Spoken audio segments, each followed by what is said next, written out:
요한복음 7장 마지막 절부터 8장 12절까지 읽겠습니다.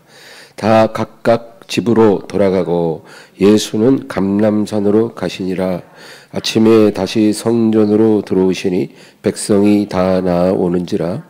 앉으사 그들을 가르치시더니 서기관들과 바리새인들이 음행 중에 잡힌 여자를 끌고 와서 가운데 세우고 예수께 말하되 선생이여, 이 여자가 간음하다가 현장에서 잡혔나이다. 모세는 율법에 이러한 여자를 돌로 치라 명하였거니와 선생은 어떻게 말하겠나이까? 그들이 이렇게 말하면 고발할 조건을 얻고자 하여 예수를 시험함이로라. 예수께서 몸을 굽히사 손가락으로 땅에 쓰시니 그들이 묻기를 맞이 아니하는지라. 이에 일어나 이르시되 너희 중에 죄 없는 자가 먼저 돌로 치라 하시고 다시 몸을 굽혀 손가락으로 땅에 쓰시니 그들이 이 말씀을 듣고 양심의 가책을 느껴 어른으로 시작하여 젊은이까지 하나씩 나가고 오직 예수와 그 가운데 섰는 여자만 남았더라. 예수께서 일어나사 여자 외에 아무도 없는 것을 보시고 이르시되 여자여, 너를 고발하던 그들이 어디 있느냐? 너를 정죄한 자가 없느냐?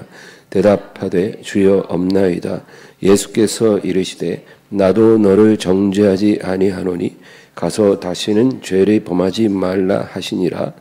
예수께서 또 말씀하여 이르시되 나는 세상의 빛이니 나를 따르는 자는 어둠에 다니지 아니하고 생명의 빛을 얻으리라. 아멘. 오늘 나를 따르는 자는 어둠에 있지 않으리라, 이런 제목으로 말씀을 나누겠습니다. 오늘 우리가 읽은 이 부분은 우리가 잘 아는 너무나 유명한 이야기죠. 믿지 않는 사람들도 이 이야기는 다 알 정도입니다. 예수님께서 이제 예루살렘의 성전에서 이제 가르치실 때 이 바리새인들과 서기관들이 한 여자를 끌고 옵니다. 그래서 이 여자를 이 성전들 가운데 탁 세워놓고 이제 예수님께 묻는 것이죠. 오늘 이 7장 53절부터 8장 5절까지 다시 읽겠습니다. 다 각각 집으로 돌아가고 예수는 감람산으로 가시니라.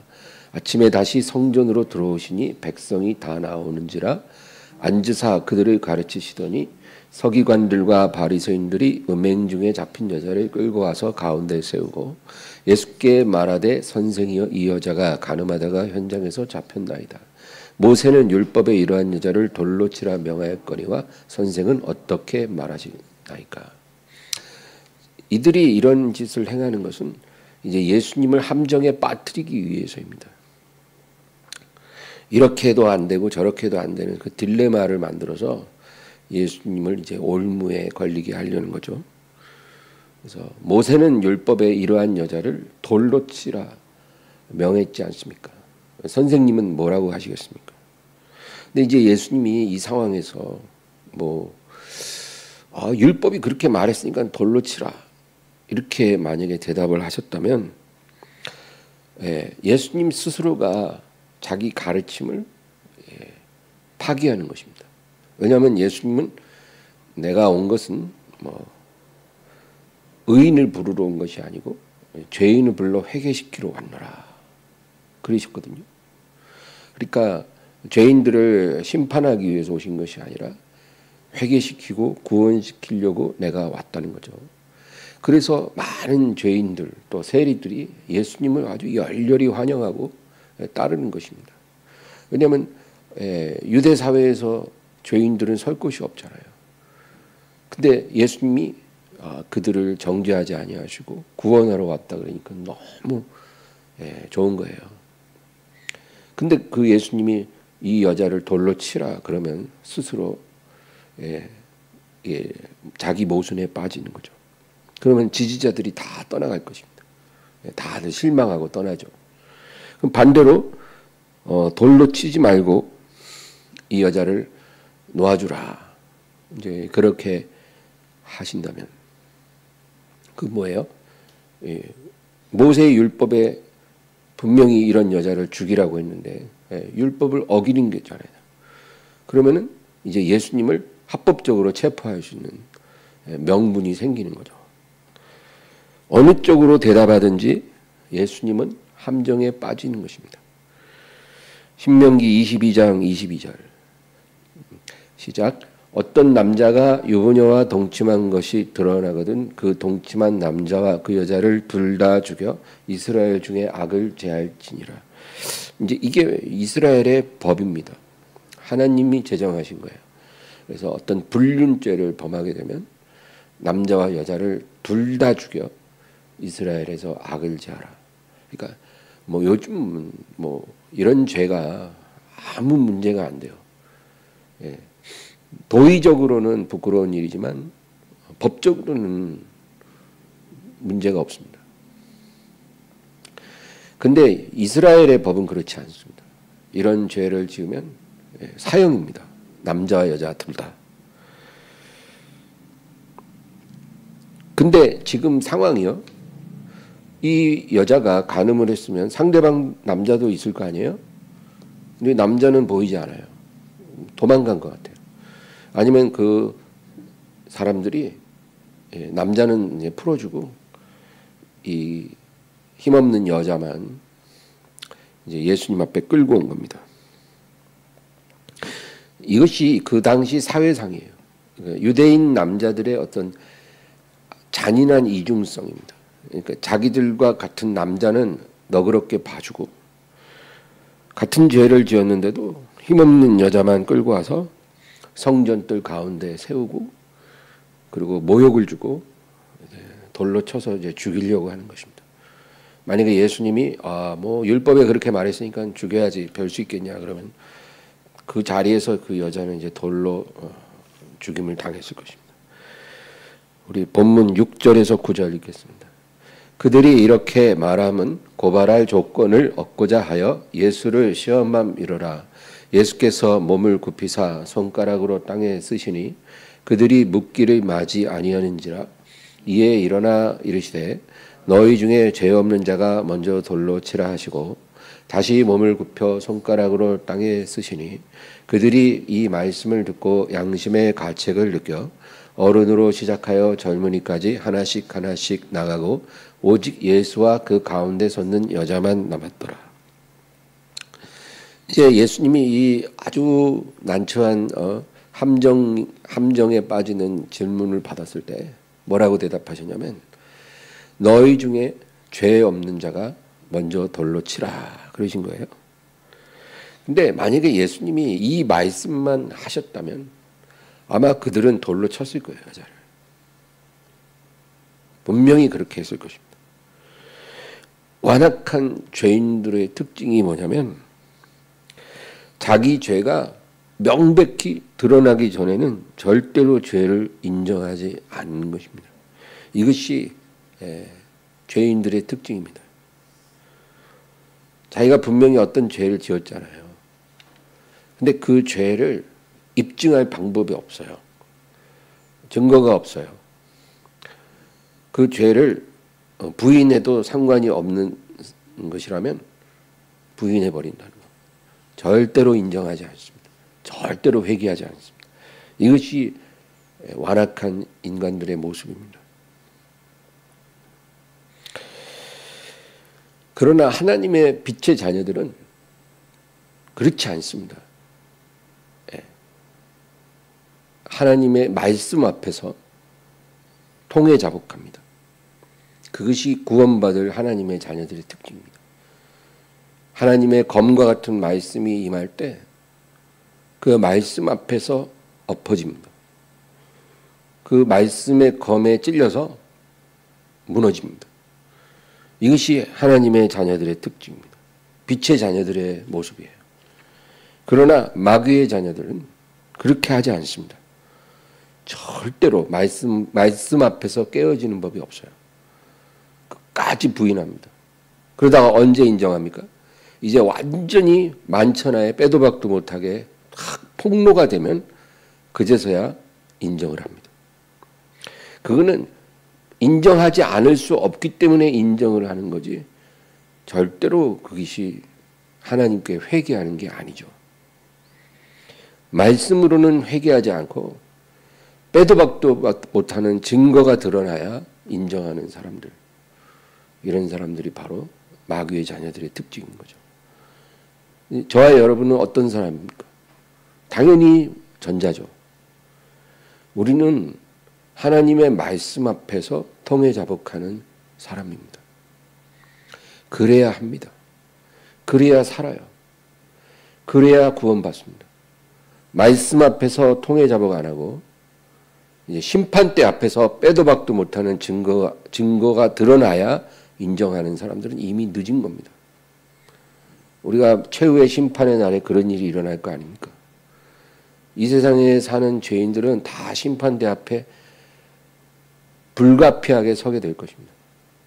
그리고 거기서 모든 증거가 다 드러날 때 그들은 한마디도 변명할 수 없을 것입니다.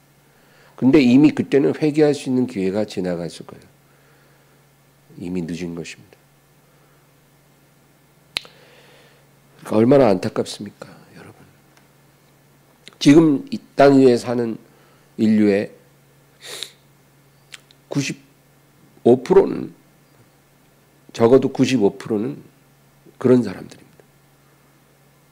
최후의 심판대까지 회개하지 않는 사람들입니다. 근데 저와 여러분은 그래서는 안 되죠. 말씀 앞에서 무너지고 말씀 앞에서 깨어져야 합니다. 근데 불행하게도 교회 안에도 이런 그 말씀으로 깨뜨려지지 않는 사람들이 드물지 않게 보여지는 것입니다. 예수님이 너희 중에 죄 없는 자가 먼저 돌로 치라, 그렇게 말씀을 하셨잖아요. 그 말을 들어도 그 앞에 있는 사람들은 눈 하나 깜짝하지 않고 돌을 집어들기 시작했습니다. 그런 말로는 절대 요동하지 않아요. 회개하지 않습니다. 왜? 내가 죄지은 걸 누가 아는데? 아무도 모르는데. 아무도 모르는 죄는 죄가 아닌 거예요. 죄 없는 자가 돌로 치라 하면 나 죄 없어. 왜? 내 죄는 드러난 죄가 아니니까. 그리고 이제 돌을 드는 것입니다. 근데 그 순간 예수님이 갑자기 땅에다가 글씨를 쓰기 시작해요. 뭐라고. 글씨를 쓰니까 이제 돌을 집어들다가 아니 저 작자가 뭘 저렇게 쓰고 있나 궁금할 거 아니에요. 갑자기 예수라는 그 사람이 땅에 뭐라고 쓰니까 뭐라고 쓰는지 궁금하니까 이제 예수님 앞에 이렇게 모여들기 시작합니다. 여자를 돌로 죽이는 거는 천천히 죽여도 되니까 지금 뭐라고 쓰고 있나 한번 구경이나 해보자. 그리고 가까이 가갖고 가만히 보는데 깜짝 놀라는 거예요. 왜? 이제 그 남자들, 여자를 죽이려고 모여든 남자들 중에 그 중에 제일 연장자가 있잖아요. 나이 많은. 그 연장자 이름을 딱 씁니다. 김태곤. 딱 쓰고 그 옆에다가 본인 외에는 아무도 모르는 가장 수치스럽고 추악한 그런 이 성적인 죄들을 옆에다 쓰는 거예요.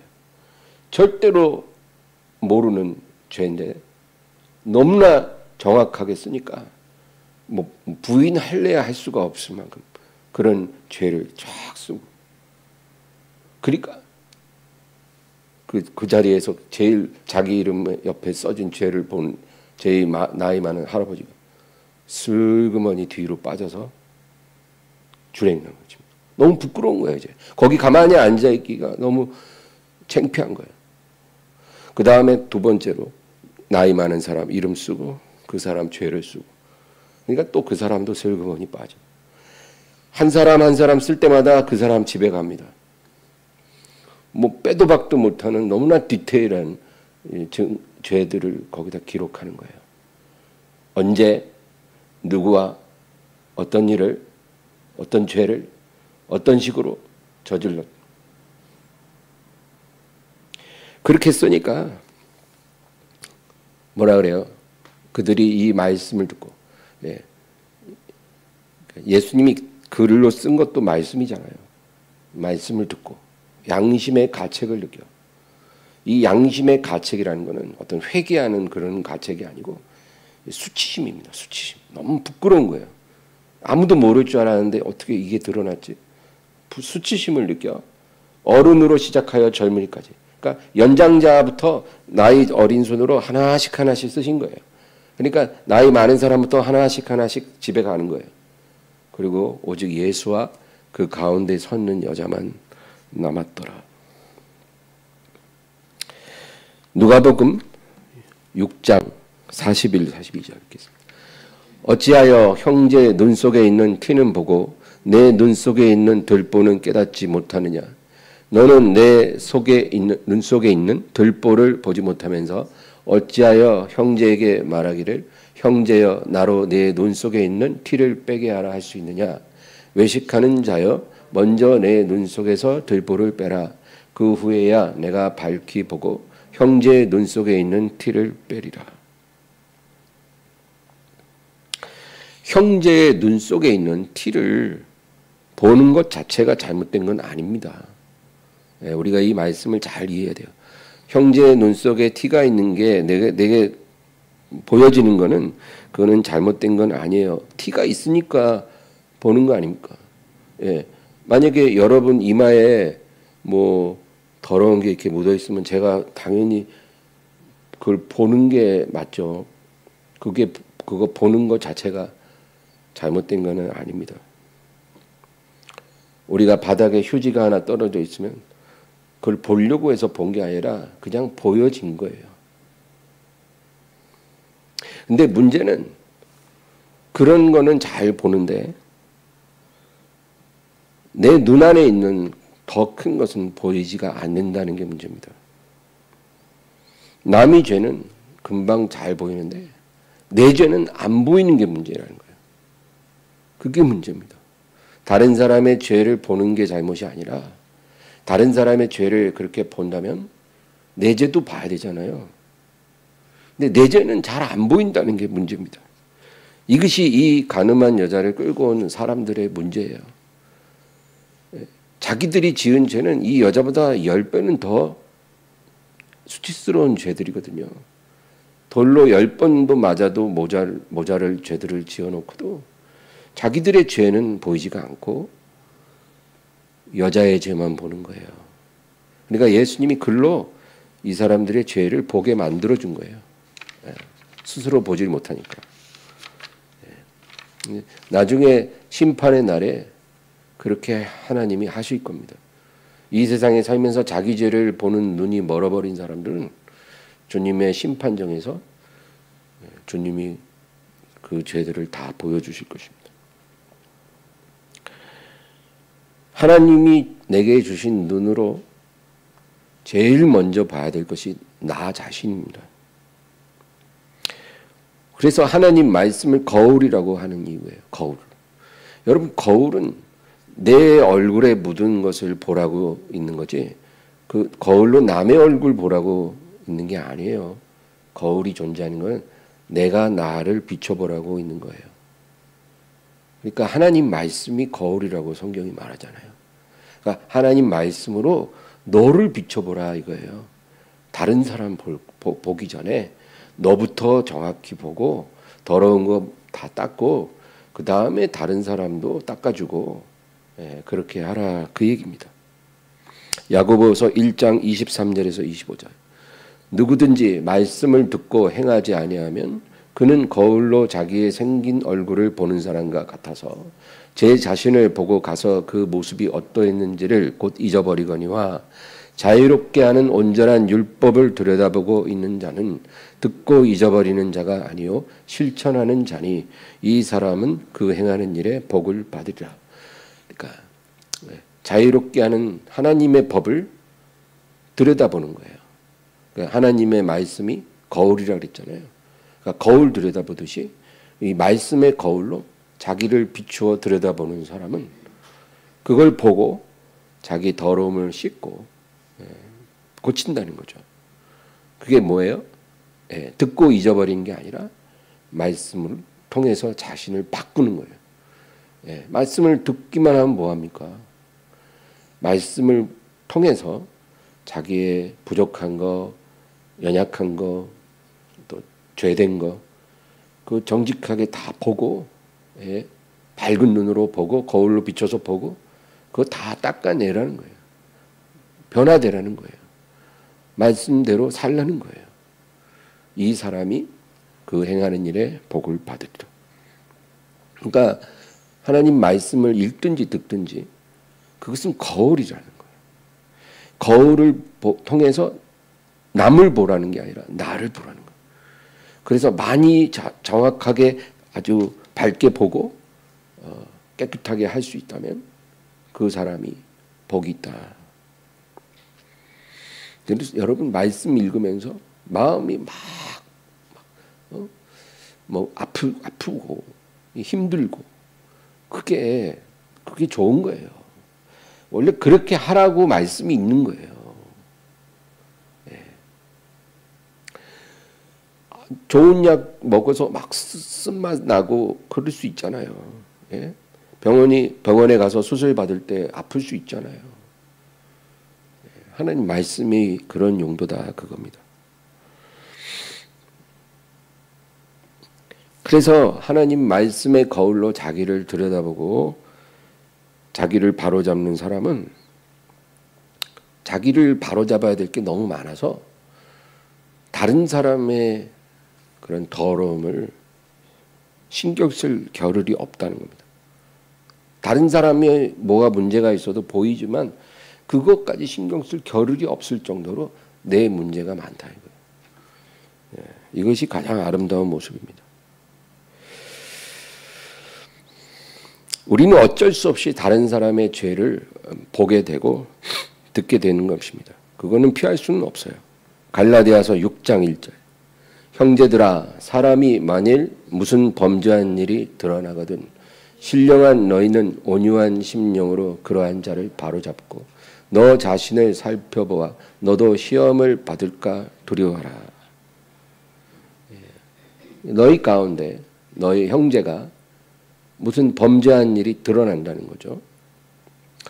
그러면 너희는 온유한 심령으로 그러한 사람을 바로잡으라는 겁니다.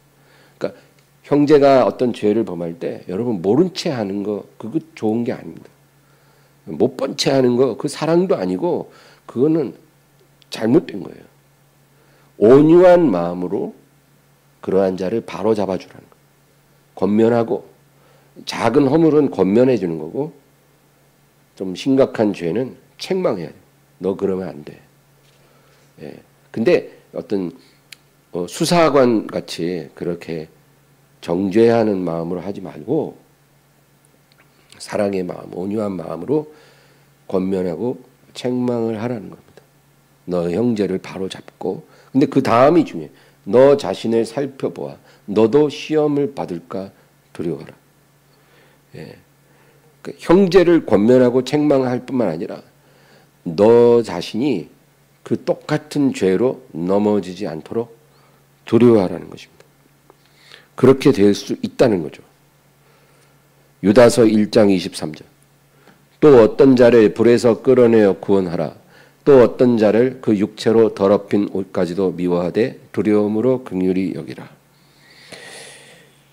같은 말씀이에요.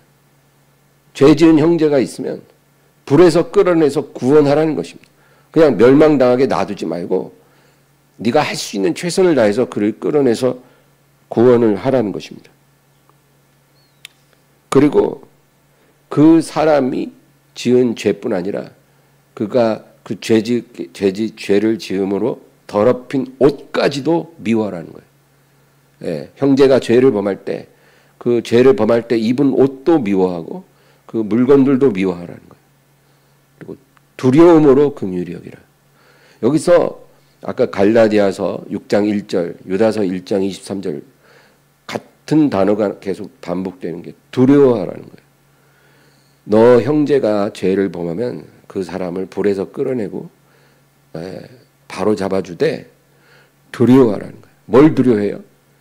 너도 같은 죄로 무너지지 않도록 두려워하라. 같은 시험에 들지 않도록 두려워하라. 만약에 우리 형제가 어떤 죄를 범할 때, 나는 절대로 저런 죄를 범하지 않을 거야, 우리가 이렇게 생각한다면 어쩌면 얼마 가지 않아 그 같은 죄로 무너질 가능성이 굉장히 큽니다.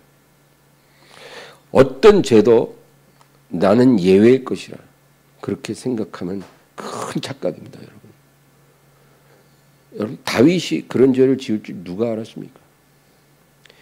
누구도 어떤 죄로부터도 예외일 수 없어요. 인간은 다 어떤 죄로든지 무너질 가능성이 있는 것입니다. 그러니까 형제가 그런 죄를 범하면 끌어내되 너도 같은 죄로 무너지지 않도록 두려워하라. 간음죄, 도둑질하는 죄, 미워하는 죄, 영적 교만의 죄, 성령께 불순종하는 죄, 이런 다양한 죄에 우리는 무너질 수 있습니다.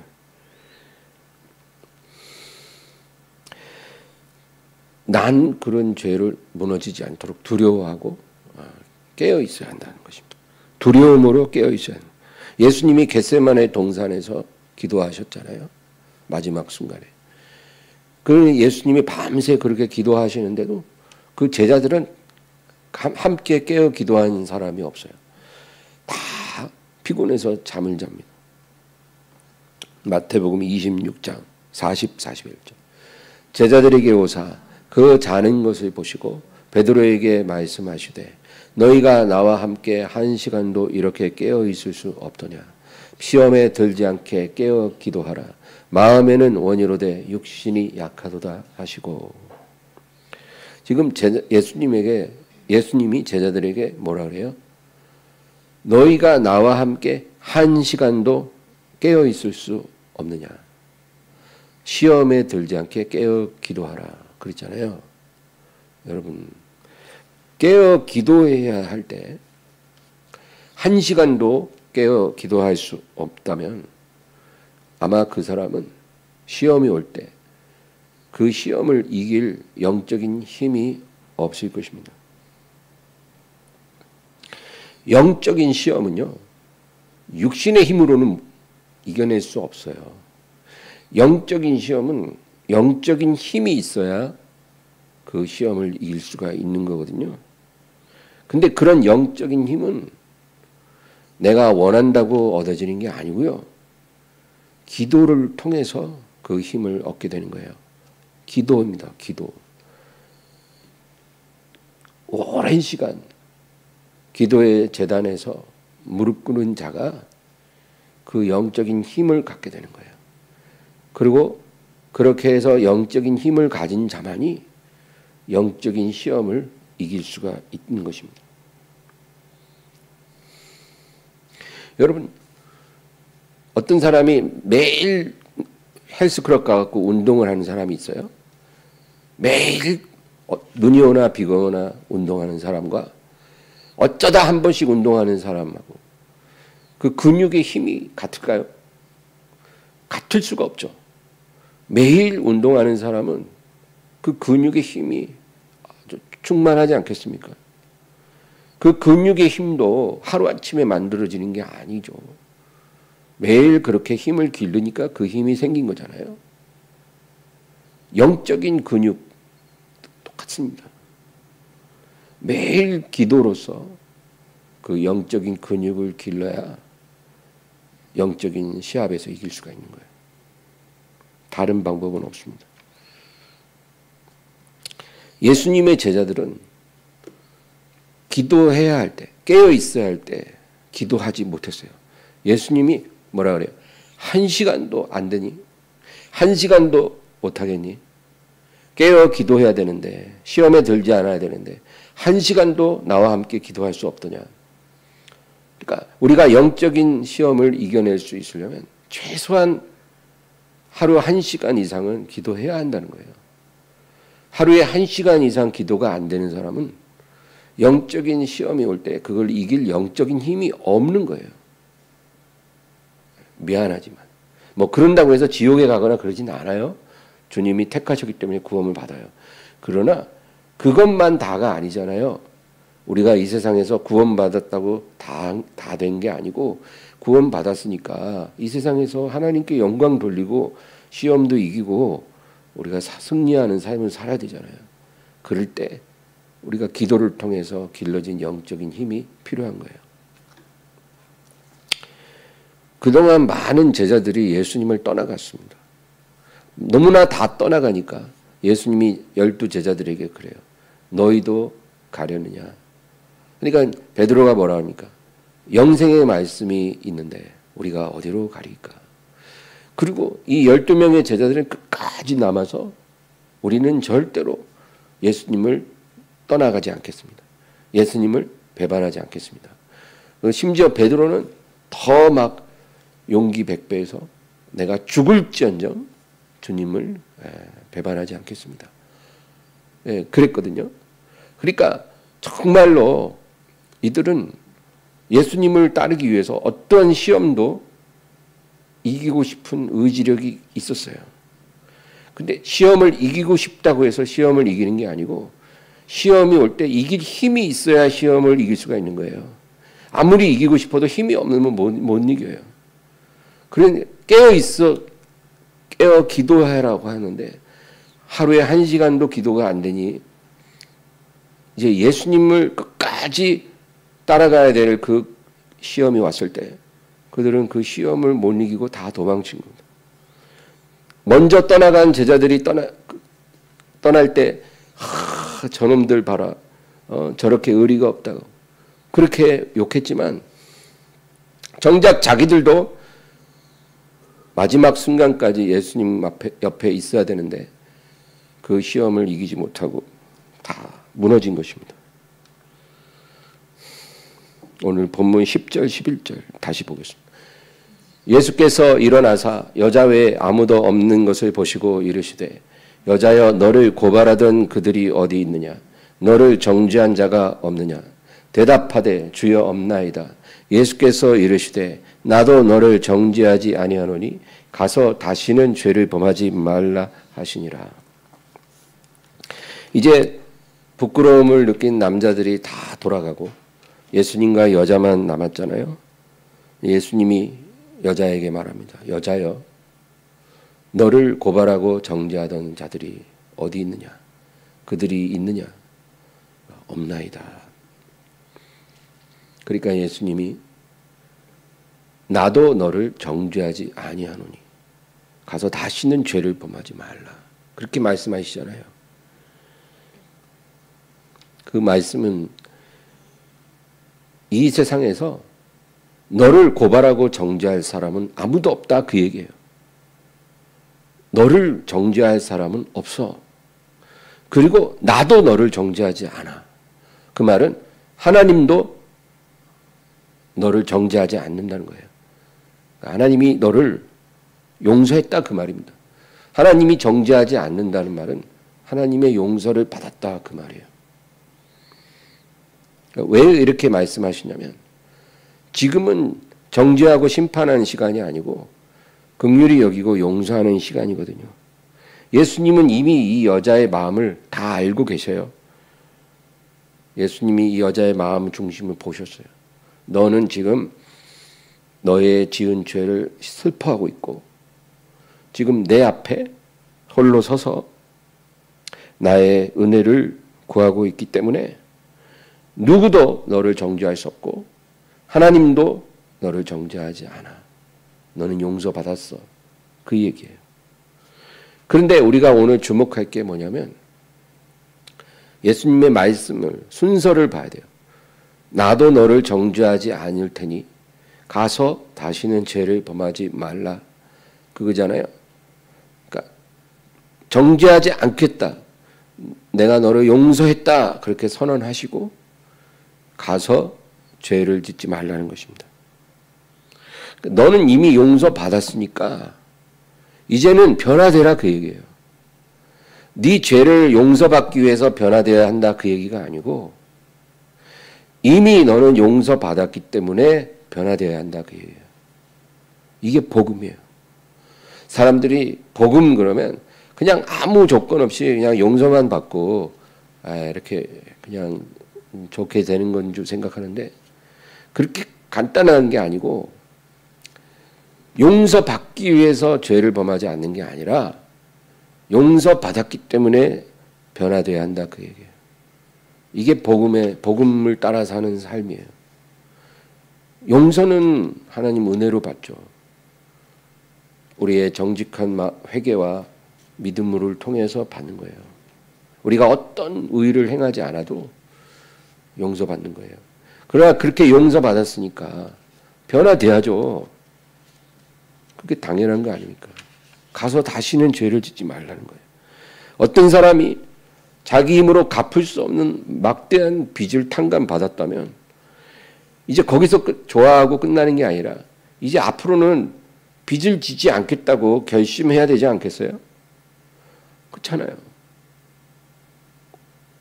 갚을 수 없는 빚이 탕감됐는데 또 은행 가서 돈 빌리고 신용 회복되고 다 회복시켜놨더니 또 가서 돈 빌리고 사채 끌어다 쓰고 이러면 또 원위치잖아요. 그러지 말라는 거예요.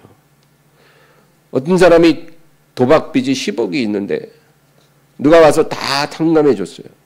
빚이 없어요 이제. 그럼 이제 도박 그만해야죠. 빚 다 사라졌으니까 또 가서 다시 초심으로 새 마음으로 도박을 하리라.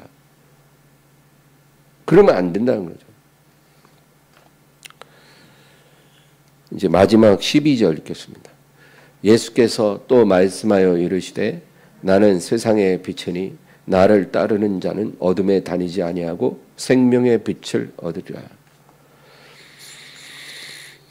예수님이 이 가늠한 여자를 용서해 주신 직후에 바로 이 말씀을 하십니다. 또 말씀하여 이르시되 그랬잖아요.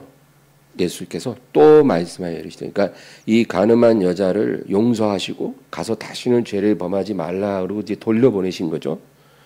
그리고 이어서 또 말씀하여 이르시되 그러니까 이제 그 주위의 제자들에게 말씀하는 거예요. 나는 세상의 빛이니 나를 따르는 자는 어둠에 다니지 아니하고 생명의 빛을 얻으리라. 이 여자의 사건과 이 말씀은 아주 중요한 연관이 있습니다. 여러분 요한복음에는 7IM이라고 제가 말씀드렸죠. 요한복음의 아주 중요한 특징이죠. 그 7IM 중에 첫 번째가 뭐예요? 나는 생명의 떡이니 나에게 오는 자는 결코 줄이지 아니하리라. 그렇죠? 그러면 이 말씀을 예수님이 하실 때 그 상황이 어떠냐가 우리가 그걸 알아야 돼요. 그 상황은 오병이어의 기적을 주님이 행하신 직후예요. 그러니까 오병이어의 기적 이후로 예수님을 따르는 사람이 급증했어요. 갑자기 많이 엄청 늘어난 거예요. 따르는 자들이. 그러니까 예수님이 뭐라 그래요? 이 무리가 나를 따르는 것은 떡을 먹고 배부른 까닭이라. 그렇게 말씀하죠. 그리고 썩을 양식을 위해 일하지 말고 영생하도록 있는 양식을 위해서 하라. 예수님이 그렇게 말씀하셨죠. 그리고 나서 이어서 나는 생명의 떡이니 나에게 오는 자는 결코 영원히 줄이지 아니하리라. 그렇게 말씀하신 거죠. 그게 7IM의 첫 번째였고 이제 오늘 우리가 읽은 부분이 두 번째예요. 나는 세상의 빛이니 나를 따르는 자는 어둠에 다니지 않고 생명의 빛을 얻으리라. 이제 두 번째 예수님의 자기 증언이에요. 근데 이 말씀을 하신 그 상황이 뭐냐? 간음하다가 잡혀온 여자를 이제 예수님이 그 정죄자를 다 돌려보내고 나도 너를 정죄하지 아니하노니 가서 다시는 죄를 범하지 말라. 그 말씀을 하신 다음에 이 말씀을 하신 거죠. 예수님은 이제 여자에게 말씀하시는 거예요. 예수님은 이 여자의 죄를 보신 게 아니고 이 여자에 있는 어둠을 본 거예요. 어둠. 사람들은 여자의 죄만 봤었지만 예수님은 이 여자의 어둠을 본 거예요. 네가 이제까지는 어둠 속에 살았으나 이제는 어둠에 더 이상 있지 말고 빛 가운데 있으라는 거예요. 그러면 어둠에서 나와서 빛으로 들어가려면 어떻게 해야 돼요? 간단해요. 나를 따르라는 거예요. 네가 나를 믿고 나를 따라오면 너는 이제는 어둠에 있지 않을 것이고 생명의 빛 가운데서 살아갈 수 있을 것이다. 이게 그 여자에게도 하는 말씀이고 모든 사람에게 주시는 말씀이에요. 여러분, 사람은 다 어둠이 있거든요. 마음속에 어둠이 있습니다. 그 가정에 어둠이 있을 수 있어요. 하나님이 기뻐하지 않는 죄로 인해서 발생된 어둠이 있어요. 그 어둠이 작은 경우도 있고 굉장히 큰 어둠도 있어요. 우리 힘으로는 그 어둠을 벗겨버릴 수 없어요.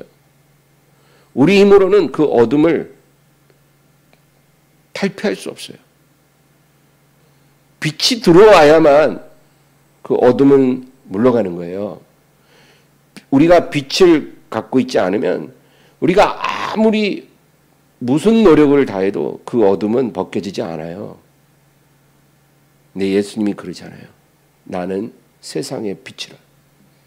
네가 나를 따르면 이제는 어둠에 있지 않을 것이고 생명의 빛을 얻어서 그 빛 가운데 너는 살 것이다. 그 얘기를 하신 거예요. 이 진리를 이 세상 사람들이 다 알면 얼마나 좋을까요? 생명의 빛, 세상의 빛이신 예수님이 유일한 영원한 빛이라는 걸 깨닫고 예수님께 와서 예수님을 따르면 어둠에서 살 사람이 아무도 없죠. 그런데 불행하게도 지구상에 사는 98%의 사람들은 이 사실을 아마 모릅니다. 우리도 과거에는 이걸 모를 때는 어둠 가운데 살면서 이게 어둠인지도 몰랐어요. 그냥 이게 인생이려니 생각하고 살았어요. 그 어느 정도 이제 예수님을 믿고 교회를 다니면서 내가 어둠 속에 있다는 것을 인지하기 시작하죠. 내가 이렇게 사는 건 아닌 것 같아. 내 안에 어둠이 너무 많아. 내 삶에 어둠이 너무 짙어. 이거 어떡하지? 그거 깨달아도 그 어둠에서 벗어나는 방법이 없어요. 내가 아무리 도망가도 그 어둠이 나를 따라와서 둘러덮어요. 근데 예수님 뭐라 그래요? 나를 따르는 자는 어둠에 다니지 아니하고 생명의 빛을 얻으리라. 우리가 예수님을 따르지 않기 때문에 우리에게 빛이 없는 거예요. 예수님을 따르는 자에게는 빛이 있습니다. 예수님이 빛이시기 때문이에요.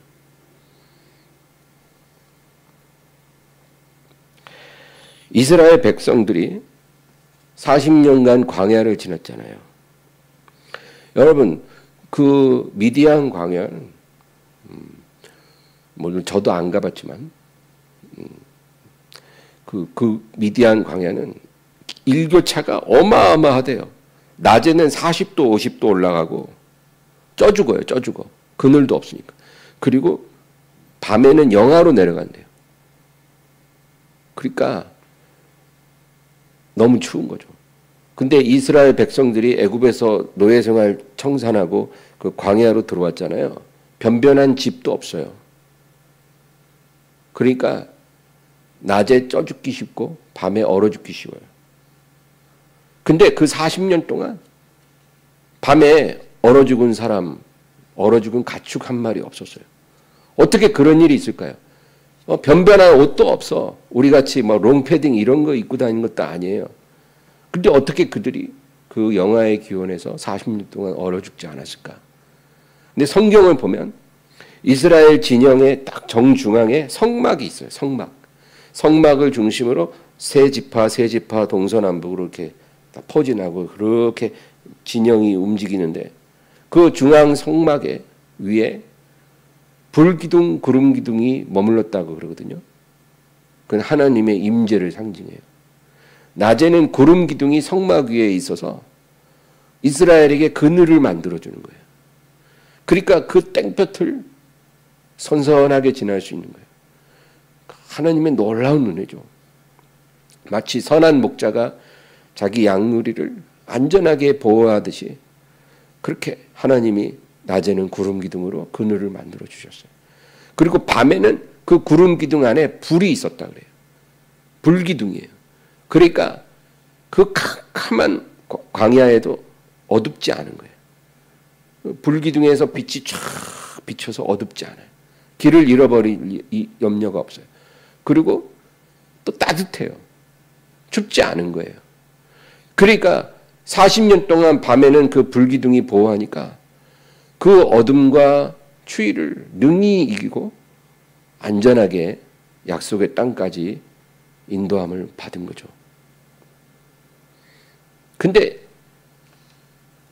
왜 이 얘기를 하냐면 지금 예수님이 초막절 명절 마지막 날에 이 설교를 하신 거거든요. 초막절 명절 마지막 날.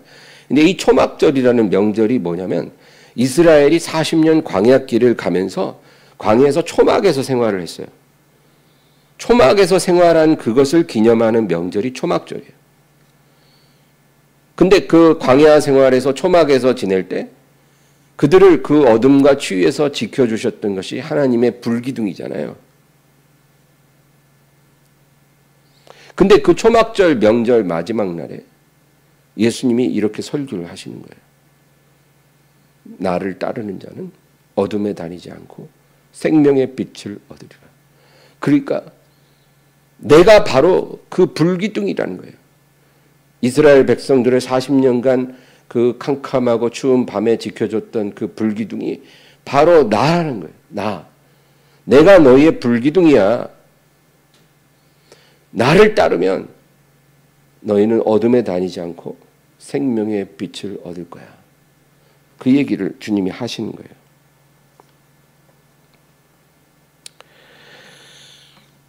여러분,